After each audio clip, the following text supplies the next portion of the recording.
Why do you believe that a 14-year-old or 15-year-old in Florida can drive without an adult in the car? Because usually they have rental cars and be driving.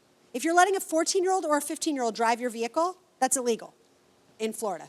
Well, I was told that long as they have their permit and they're going to work, they're able to drive False. the car. Nope.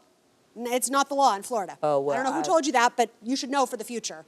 They're getting one over on you because when you have a learner's license in Florida, which is the equivalent of a permit, you can drive daylight hours for the first 3 months after the license is issued, blah, blah, blah, blah, blah, always accompanied by a licensed driver 21 plus. Always. Then, when you become 16 years old, you can only drive between specific hours unless you're going to work. Right. So your 14 and 15-year-old nephews can't drive at all. Well, I know one of my nephews, well, I believe my oldest nephew probably is 16. I don't remember their age, but I believe he is probably 16 years old. That's probably why he's been driving himself Okay, to but work. then But the I other can one shouldn't confirm be that driving. with my sister if we can get her on the line. You don't think the mom, is that your sister? Is at least partly responsible for what happened here? Did you ask for anything from your sister? I did not. Only thing she said that was they was gonna pay me weekly when they get paid. They get paid every Friday from Dunkin' Donuts. They were going to pay you what amount weekly? Like $250 weekly. Okay, so they were going to bear some of the burden toward the damage that you had to your car. They supposed to. They haven't been paying yet, so. So if we award you what you're asking for here, you will be paid twice. Well, they haven't paid me yet. It's But no you receipts. expected them to be paid. So.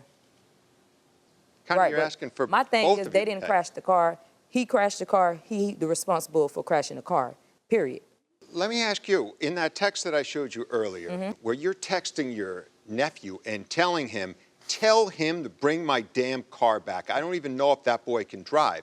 So you're even saying, Correct. I don't know if he can drive, but tell him to bring my car back. Right, because at the time when I That's found exactly out my what car he did. was stolen. And you found out he couldn't drive. Right, when I found out my car was stolen, of course, you'll be mad too if someone steal your car and take your car and crash it and they call and let I'd be you know. mad at him, but I'd also be mad at the one I'm who gave mad at him permission. everybody, really, to be honest. I'm mad at everybody. You should be. I'm very mad. All right, the parties are excused while we deliberate in this matter. Thank you all. We come to a verdict. It is not unanimous. Judge Juarez and I believe that there is joint and several liability here, meaning that multiple parties can be held responsible for the full amount. And you chose to sue Dewayne Hubbard in this case and hold him 100% responsible. Judge Menser believes that he should only be halfway responsible for the damages here. The majority rules in this court, and so because of that, we are going to award you for the damages to your car, not in the amount of $5,000, but for $4,800, which was the estimate that you provided us from the repair shop. Let's all be responsible. This could have ended really badly. You could have killed somebody, Dewayne, and you wouldn't be here today. You'd be sitting in jail. You understand that, right? Yes, ma'am. So whether you were given permission or not, you know that you have agency, you have freedom to make a decision on your own. And you knew that you did not have a permit, you didn't have a license, and you clearly don't know how to drive. So let's make better decisions, all right? Again, the verdict is in your favor, Ms. Rawlings, for $4,800. Okay.